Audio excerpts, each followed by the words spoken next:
মৌয়ের বিয়ে হয়েছিল, স্বামী ছিল অনেক ব্যবসায়ী। তো মৌরা অভাবে সংসার, গরিব ঘরের মেয়ে। তো ব্যবসায়ী স্বামী দেখে তার মা তাকে বিয়ে দেয়, হয়তো সুখে থাকবে বলে।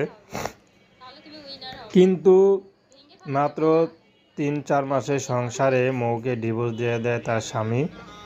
পরে আরেকটি বিয়ে করে। তো মৌ এখন তার মার বাসায় থাকে। আর মৌ বুঝতেও পেরেছে যে টাকা পয়সা কখনো সংসারে সুখ আনে না।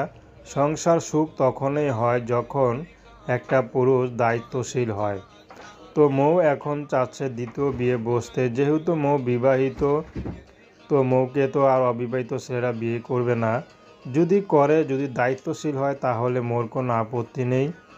তো মৌ চাচ্ছে বিবাহিত বা বয়স্ক পুরুষ, কারণ অবিবাহিত ছেলেরা বিয়ে করলে যদি কয়দিন পরে আবার খোঁটা দেয়, তো সেই খোঁটা তিনি নিতে পারবে না। তো মৌ চাচ্ছে যদি কোনো বিবাহিত পুরুষ বা বয়স্ক পুরুষ বিয়ে করে,